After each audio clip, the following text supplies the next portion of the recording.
Yang kedua, pahami dengan baik, kalau sampai aku kena penyakit hasad ini, lebih ngeri daripada diabetes meletus, lebih ngeri daripada jantung koroner, lebih ngeri daripada kurap kadas dan panom. Maulaya salli wa sallim daiman abada ala habibika khairil khalqi. Zahir kita sudah selesai insyaallah, tapi masalah penyakit batin ini yang luar biasa, dan penyakit yang pertama menyerang adalah wa min syarri hasidin idza hasad. Apa itu hasad? Karahatun ni'mah 'alal mun'ami 'alaih. Tak senang menengok orang lain dapat nikmat. Menengok orang rumah baru kumat jantung koroner. Menengok orang mobil baru naik diabetes meletus. Aku Pak Ustadz paling tak tahan nengok dia Pak Ustadz. Sakit hatiku. Kenapa? Rumahnya baru. Kalau dia, itu pula mobilnya baru. Tapi yang paling marah aku sama dia Pak Ustadz. Kenapa? Bininya baru. Aku jangan marah dulu. Dia bini baru karena bini lamanya mati, meninggal dunia. Mudah-mudahan yang bininya meninggal diberi Allah ganti segera insyaallah. Takut ngaminkan. Apa yang dimuliakan Allah Subhanahu wa taala. Oleh sebab itu, adalah ibu-ibu sama bapak-bapak pergi undangan. Besok kan hari libur nih. Besok hari Ahad. Undanganlah. Undangan akikah, undangan walimah, undangan pesta. Balik undangan sampai ke rumah tak tenang jantung. Panggil dokter puskesmas. Dokter pun datang membawa balon hitam yang dipencet-pencet. Tengok. 180 per 150. Pak, jangan jauh-jauh ya. Kenapa? Takut mati di jalan. Pak, yang urus jenazahnya. Ada makan daging kambing? Tak ada. Ada makan gulai kambing? Tak ada. Ada makan sop kambing? Tak ada. Ada makan sate kambing? Tak ada. Ada makan soto kambing? Tak ada. Ternyata bukan salah kambing. Apa salah? Waktu undangan tadi nampak kawan gelang emasnya.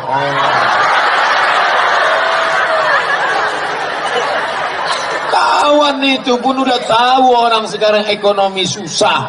Tak semua hati orang bersih. Dipakailah besar. Sebentar. Jam berapa ya? Gatal. La ilaha illallah Muhammad Rasulullah. Akhirnya pulang ke rumah. Saya udah tanya itu sama dokter spesialis jantung koroner. Pak dokter, ya, aku nih bodoh dalam bidang medis Pak dokter, ya. Ada yang mau kutanya Pak dokter. Apa? Kenapa orang tak makan daging kambing, tidak makan santan, tidak makan rendang? Kenapa gula darahnya naik, kolesterolnya naik? Kenapa? Kenapa Pak dokter? Kata Pak dokter, sebenarnya Ustadz, ini bukan masalah makanan. Oh, jadi bukan salah makanan? Bukan. Jadi apa? Faktor psikologis. Jadi dokter ini bahasanya lembut. Faktor psikologis. Kalau bahasa Ustadznya apa? Musuh hati. Maka bersihkan hati. Jadi Ustaz, kalau nampak kita ada kawan kita dapat nikmat, tetangga kita rumahnya besar, apa tak sakit hati kita? Kita kecil, dia besar. Rumahnya besar, mobilnya besar, bininya besar. Kita rumah kecil, mobil kecil, LGBT, laki gemuk, bini tipis. Jangan tersinggung. Bapak Ibu kalau dengan ceramah saya nasihatkan jangan tersinggung. Mana tahu kebetulan ada yang sama, jangan tersinggung. Karena ada beberapa tempat asal tersinggung 2 hari sudah itu mati. Bukan karena saya hebat, nah. Karena memang ajal sudah sampai. Jadi masalah kalau dapat nampak nikmat orang besar ini bagaimana cara mengatasinya Pak Ustaz? Kata Nabi, doakan dia. Sama-sama anak kita sama anak dia. Sama-sama satu SD, sama-sama satu SMP, sama-sama kuliah, sama-sama kerja. Tiba-tiba anak dia duluan nikah. Tentu telinga kita tak tahan. Anak ibu sama dia kan sama, iya. Kok anak dia dipinang orang duluan? Iyalah, dia pakai pelet. Tentu marah hati kita. Jadi bagaimana caranya? Doakan dia ketika anak itu pesta nikah datang ke pelaminan, ucapkan barakallahu lakuma wa baraka alaikuma wa jama'a bainakuma fi khair. Doakan. Besok kalau ada yang begitu doakan. Tapi kalau hati kita bersih, kalau hati tak bersih, doanya sama, bunyinya lain. Barakallahu lakum. Wa baraka alaikum wa jama'a.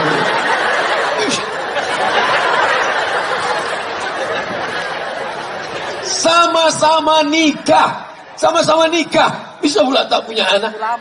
10 tahun udah Pak Ustaz tak ada anak. Kawan itu nikah Januari, April dapat. Apa tak marah itu, emosi. Jadi bagaimana caranya? Doakan. Datang akikah anaknya, doakan. Apa doa akikah anak? 4. Barakallahu laka fil mauhub wa syakartal wahib wa ruzikta birrahu wa walagha asyuddahu.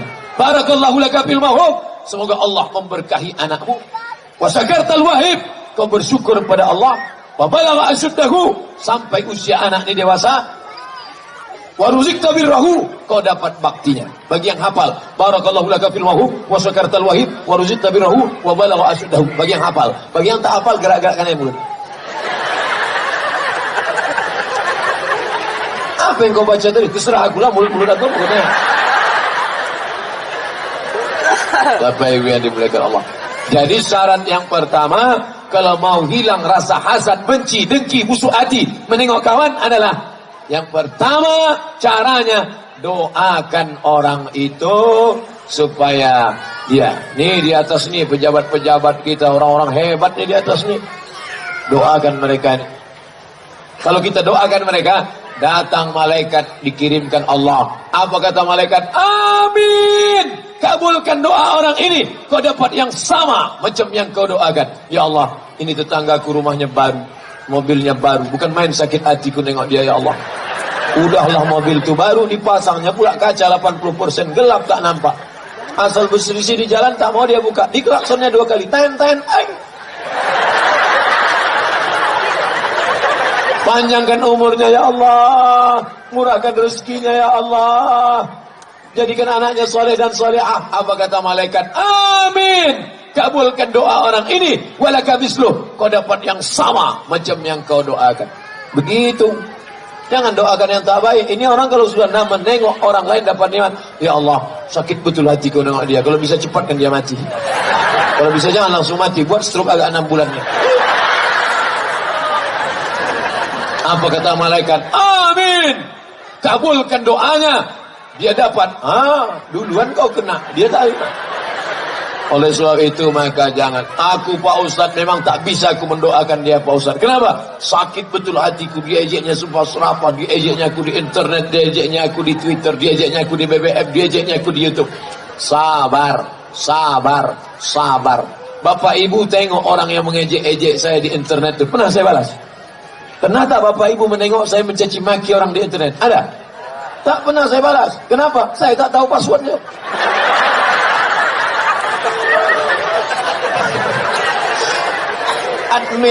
Admin. Saya tahu saya ini pemarah. Saya emosi. Nanti sempat ku baca, ku banting HP hancur orang yang ketawa.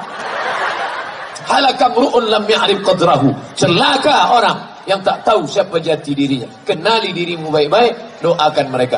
Mana bisa saya doakan dia Pak Ustaz? Dilemparnya saya pakai batu Pak Ustaz. Dilemparnya kau pakai batu, lempar dia pakai bunga. Mana bisa Pak Ustaz? Bisa, lempar dia pakai bunga. Udah 2 kali Pak Ustaz, lempar 2 tangkai. Dan 3 kali Pak Ustaz. Untuk yang ketiga ini lempar dia pakai bunga, yakinkan potnya ikut sekalian. Nah, dia udah kurang ajar udah. Kalau bisa jangan yang pot plastik, pot batu itu kau kasih. Dan tahu dia rasanya sekali. Ya Allah, orang yang mengejek-ejek aku ini ya Allah, tolonglah kirimkan angin hidayah ke dalam hatinya ya Allah. Angin taufikmu, angin hidayahmu, angin kelembutan. Tapi kalau dia tak berubah juga, angin puting beliung sekalian. Ratakan dia dengan tanah. Tak boleh. Tak pernah Nabi mendoakan orang yang buruk-buruk. Patah giginya, berdarah pelipisnya. Apa kata Nabi? Allahumma di qaumi fa innahum la ya'lamun. Berikan mereka hidayah, Mereka berbuat buruk karena tak tahu. Tak perlu kita balas. Tak perlu kita balas. Allah membalas. Oleh sebab itu maka serahkan aja sama Allah. Bismillahirrahmanirrahim. La haula wala quwata illa billah. Skenario Allah Subhanahu wa taala. Tak perlu kita sibuk sana sibuk sini, tanduk sana tanduk sini. Ini orang ni macam-macam sifatnya, menanduk ke muka, menyipak ke belakang, menyikut ke kiri, menyikut ke kanan. Kalau ada model kawan begini, nanti Idul Adha, Bismillahi Allahu Akbar. Di muka diletakkan menyipak ke belakang, diletak di belakang menanduk ke muka, diletak di samping menyikut. Ini memang kalau tak kambing sapi deh. Bapak Ibu yang dimuliakan Allah Subhanahu wa taala. Yang pertama, doakan dia. Yang kedua, fahami bahwa dosa hasad itu luar biasa. Apa dosa hasad itu? Iyyakum wal hasada. Takutlah kalian penyakit hasad. Fa innal hasada, karena penyakit hasad yakulul hasanat, memakan pahala kama takulun narul hatab, sebagaimana api memakan kayu bakar. Orang dulu kalau mau menikahkan anak, dikumpullah kayu kering, kayu setinggi rumah. Tiba-tiba datang api membakar. 10 menit api berubah menjadi arang berubah menjadi abu diembus angin, hilang tak berkesan. Begitulah amalmu hilang gara-gara hasad. Solat kau terbang, sedekah kau melayang, haji umrahmu tak berkesan gara-gara penyakit hasad. Maka dalam hati, hai Abdul Somad, jangan kau hasad Abdul Somad, nanti pahala ceramah kau hilang. Jangan kau hasad Abdul Somad, nanti segala amal ibadah kau tak ada bisa kau bawa menghadap Allah. Tanamkan dalam hati. Kira-kira Ustaz Somad yang ceramah tentang hasad ni hatinya sudah bersih atau belum? Belum. Saya bersyukur kepada Allah, sampai hari ini orang Jepang belum menemukan detektor hasad. Tadi waktu mau masuk ke airport, dompet harus keluar, jam tangan harus dibuka. Begitu masuk, berbunyi juga. Jamnya Pak sudah. Sudah, apa lagi? Oh, itu Pak sepatu, buka lagi sepatu. Ikat pinggang, aku tak pernah pakai ikat pinggang. Takut, sikit-sikit buka, campakkan sekalian. Tak ada pakai ikat pinggang. Rupanya ada jarum pentol kecil di dalam. Detektor logam ada, tapi detektor hasad belum ada sampai sekarang. Bersyukur kita dan kita berdoa kepada Allah, jangan sampai ada dibuat orang Jepang detektor hasad. Bayangkan ada detektor hasad dipasang di pintu stadion. Siapa yang ada hasadnya berbunyi. Tiba-tiba Ustaz Somad masuk tadi berbunyi. Hasad 80%. Gimana mau ceramah tentang hasad? Tiba-tiba berceramah malam ini. Saudara sekalian, mari kita bersihkan hati kita dari hasad. Apa kata panitia? Ini hasil detektor 80%. Dia pula cerita hasad. Allah masih sayang sama kita. Bismillahirrahmanirrahim. Allah maha kasih, Allah maha sayang. Kalau Allah tak kasih, tak sayang, dibukakannya aib-aib kita. Sekali hasad, tumbuh tai lalat satu. Sekali hasad, tumbuh tai lalat satu. Sekali hasad, tumbuh tai lalat. Mungkin muka kita di tai lalat aja sih. Hasad. Nengok orang jilbab baru, hasad. Nengok orang telekung baru, hasad. Nampak telekung orang bagus ya. Udah, ini enggak. Itu Pak Ustaz telekung orang. Sengaja pula nanya ke Ustaz pengajian. Ustaz, apa hukumnya pakai telekung berbunga-bunga? Hanya untuk menyindir orang. Ustaz itu pun pula menjawab, kalau sekedar bunga 2 tangkai tak apa-apa. Tapi kalau sampai bunga melati, bunga mawar, bunga kemboja, bunga tai ayam gitu. Wah, puas sekali aku jawaban Ustaz itu tadi. Ini mau ngaji, mau nembak-nembak orang. Tapi ibu yang dimuliakan Allah Subhanahu wa taala. Oleh sebab itu maka ini harus dipahami. Orang kalau kena penyakit gula, dia tak tahu. Pagi minum teh 2 sendok, siang minum susu 2 sendok, malam minum kopi 2 sendok. Satu hari 6 sendok gula, 1 toples itu dia sendiri aja yang habiskan. Tapi begitu dites di puskesmas, dicucuk ujung jari, keluar darah, tampung di kaca, diperiksa manual, ternyata sudah kena penyakit gula. Bapak sudah kena penyakit gula, namanya diabetes. Apa itu diabetes? Diabetes mellitus. Sejak itu kalau ada dikasih orang teh manis, Bapak minum gula, takut. Kenapa? Karena dia sudah tahu nanti tulang daging akan membusuk, rontok, hancur, tak ada. Makanya dulu kita kalau bertamu ke rumah orang kan dikasih gula. Sekarang enggak, orang takut gula. Tak ada. Di mana-mana air putih. Tengok air putih kan. Astaga, kenapa gitu? Saya tak ada niat menyindir, demi Allah.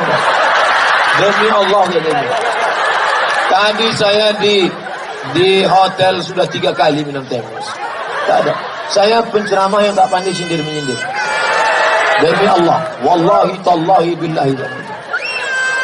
Dulu pernah saya menyindir ceramah gara-gara panitia ngajak nyindir.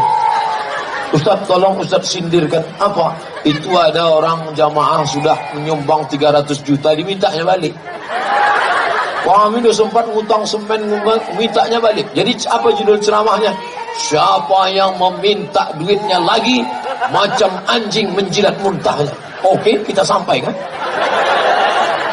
Al-aidu ila hibatihi kal kalbil ladzi ya'udu ila qayhi. Orang yang sudah memberikan sedekah dimintanya lagi sama macam anjing yang menjilat muntahnya. Selesai acara pengajian, mohon maaf Pak Ustaz, yang disindir itu tak datang.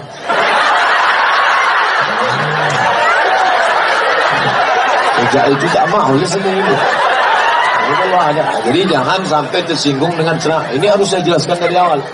Jangan sampai nanti Ustaz itu sindir-nyindir. Enggak, saya tak pandai itu. Tak tahu saya tadi entah apa judul ceramah mau disampaikan. Tiba-tiba ke situ aja belok. Bapak Ibu yang dimuliakan Allah Subhanahu wa taala. Nah, yang pertama, doakan orang yang dapat nikmat itu. Nikmat anak, nikmat jabatan, nikmat kekuasaan, nikmat jadi anggota legislatif, nikmat jadi bupati, gubernur, nikmat jadi macam-macam. Yang kedua, pahami dengan baik. Kalau sampai aku kena penyakit hasad ini, lebih ngeri daripada diabetes meletus, lebih ngeri daripada jantung koroner, lebih ngeri daripada kurap kadas dan panom. Yang ketiga, apa dia? Bahwa hasad ini hanya menghukum diri kita sendiri. Orang yang kena penyakit hasad, dia menghukum dirinya sendiri. Orang lain rumahnya bagus, rumah dia jelek, hasad dia. Apakah dengan hasadnya itu berubah rumahnya? Tidak. Tetangganya mobil baru, dia pakai kap 70. Yang pakai kap 70-nya beratus ribu. Apakah dengan hasad dia berubah kap 70 itu jadi 32.000? Tidak. Jangan sepeda dengan kap 70. Itu yang paling dicari-cari orang sekarang. Nah, itu cara memperbaiki balik. Bapak Ibu yang dimuliakan Allah Subhanahu wa taala. Oleh sebab itu maka hasad nih, anak-anak lajang hasad menengok bini kawan cantik, sama-sama satu kuliah, sama-sama satu kampus, sama-sama kerja, tiba-tiba dia nikah bini cantik. Menengok bini ini menitik air liur, menengok ini menitik air mata. Tentu muncul hasad, datang hasad. Doakan, hilangkan, hanya menghukum diri sendiri. Oleh sebab itu maka tidak ada penyakit. Dari hasad inilah muncul penyakit hasud. Ini kita akan berikan surprise, door prize, dan ada hadiah. Dia akan dinaikkan, dipromosikan. Muncul hasud. Pak, jangan Bapak itu orangnya jahat, itu orang akhirnya muncul alladzi waswisu fi sudurin nas minal jinnati wan nas. Berbisik-bisik. Kalau setan yang menggoda, bisa kita bacakan ayat kursi. Allahul qayyum la ta'khudhuhu sinatun wa la nawm.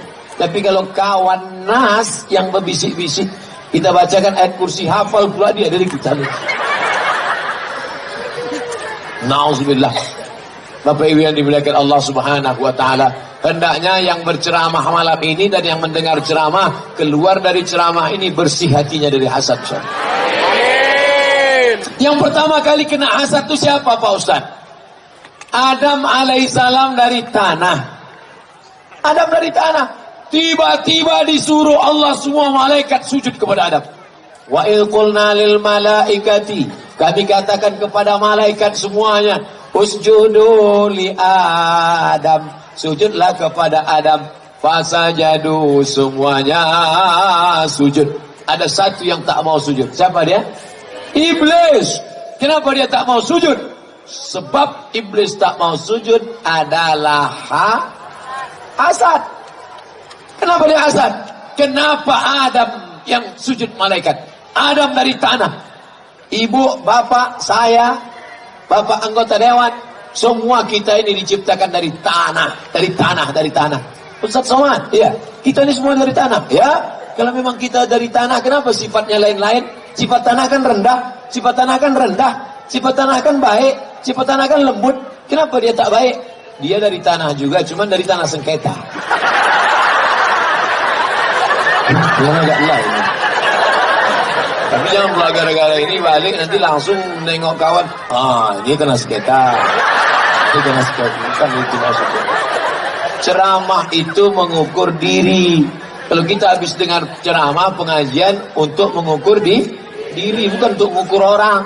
Kadang orang kalau sudah dapat meteran 1 meter 100 cm, itu dipakainya untuk mengukur orang. Kau kurang. Dipakai untuk mengukur diri kemari.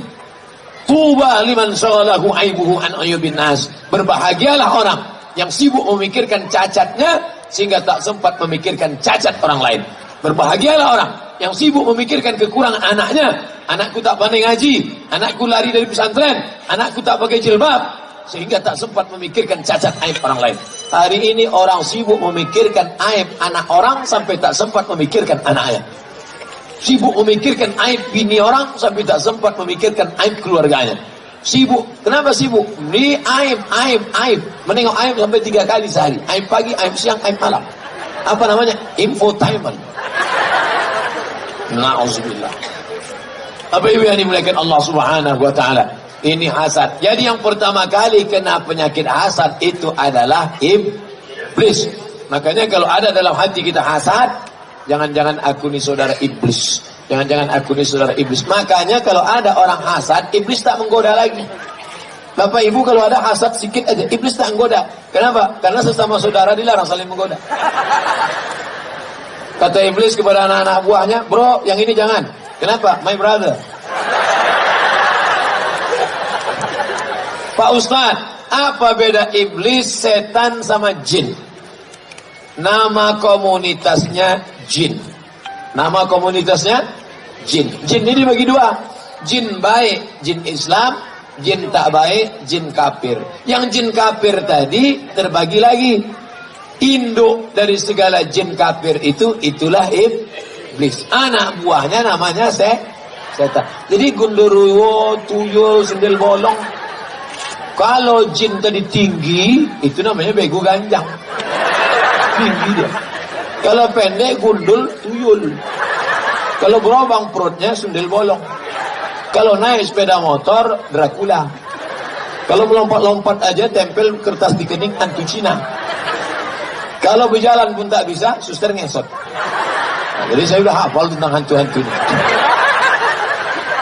Nah, jin kafir tadi terbagi 2 lagi. Ada jin itu yang ngikut waktu kita lahir. Ketika saya lahir, ikut dia. Itu namanya jin korin. Korin artinya selalu bersama. Ketika saya mati saya meninggal, jin korin saya tadi tak mati, hidup dia. Dan dia bisa masuk ke badan orang. Tiba-tiba ada orang kerasukan di padang sedempuan. Kerasukan. Assalamualaikum warahmatullah. Siapa kau? Aku Abdul Somad. Kalau memang kau Abdul Somad, coba ceramah. Saudara-saudara yang mirip betul. Itu bukan roh saya. Itu jin korin saya setelah saya mati. Jadi ada jin itu yang tugasnya jelas. Mengikuti Abdul Somad kemana dia ceramah, ke kamar mandi, ke jin korin. Tapi ada jin yang tak jelas kerjanya. Di bawah-bawah pokok kayu. Di apa, itu namanya jin non-job. Tak jelas kerjanya. Orang di warung kopi, pakai seragam pagi-pagi. Tak tahu kerjanya apa.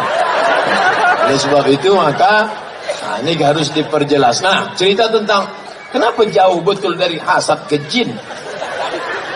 Karena jin hantu setan hanya bisa masuk ke dalam hati orang yang hasad. Maka minta kepada Allah, ya Allah, bersihkan hatiku daripada penyakit hasad. Sebelum tidur malam, bayangkan semua orang yang kita hasad sama dia. Hasad sama siapa? Kebetulan saya duduk di samping Ketua Komisi 7. Apa tak hasad kita? Duduk di sebelah Komisi 7. Kita cuman ustadz biasa aja. Di Komisi 7 ada mobil dinas, ada tunjangan listrik, ada. Untuk hasad kita. Maka saya bayangkan wajahnya di malam, ya Allah, Bapak Ketua Sidang Komisi 7, berikan dia taufik dan hidayah untuk membimbing negeri ini menjadi baldatun thayyibatun wa rabbun ghafur, ya Allah. Dengan doa itu diturunkan Allah, disembuhkan hati penyakit hasad. Siapa saja yang kita dendam, waktu malam itu kita bayangkan wajahnya. Berat tuh Pak Ustaz, berat. Udah lama Ustaz amalkan tuh, sudah lama. Pertama-pertama itu berat. Waktu mendoakan itu membayangkan tuh, rasanya mau bawa martil aja gitu. Bayangkan orang yang ngejek-ngejek kita sumpah serapah. Tapi lama-lama jangan disimpan sampai besok pagi. Apa kata Nabi? Kalau kalian mau menengok penghuni surga, itu orangnya. Kalau kalian mau menengok penghuni surga, itu orangnya. Sahabat penasaran, apa betul amal dia? Datang ke rumahnya, tidur sama dia, makan sama dia, menginap di rumahnya 3 hari 3 malam. Amalnya sama. Tahajudnya biasa, puasanya biasa, makannya biasa, tidurnya biasa. Akhirnya dia tanya, hai saudaraku, ya akhi, bahasa Arabnya. Bahasa Jawanya, dulurku. Bahasa Inggrisnya, halak kita sesudahnya. Ya akhi, ku tengok kau amal kau sama saja macam orang lain. Tapi kenapa Nabi mengatakan kau penghuni surga? Solatmu biasa saja, zakatmu biasa saja, sedekahmu biasa saja. Kenapa Nabi mengatakan kau penghuni surga? Kata dia, aku tak ada beda dengan kalian. Hanya saja satu, sebelum tidur malam, segala dendam, kesuman, hasad ku lepaskan, barulah aku tidur bismika Allahumma ahya wa amut. Begitu. Kapan kita mulai? Tak ada gunanya pengajian kalau tak berubah menjadi amal. Mulai malam ini, sebelum tidur malam ini nanti, semua yang aku hasad ku bersihkan. Banyak betul Pak Ustaz. Kalau gitu dicatat dulu 10 aja dulu malam ini. Ada 100 yang kita hasad, 10 kita cicil dulu. Buat skala prioritas. Tulis. Bapak Ibu yang dimuliakan Allah Subhanahu wa taala, penyakit hati yang pertama yang menyebabkan keluar dari surga, yang menyebabkan tak mau sujud kepada Adam, hasad. Mudah-mudahan kita bersih dari hasad. Amin.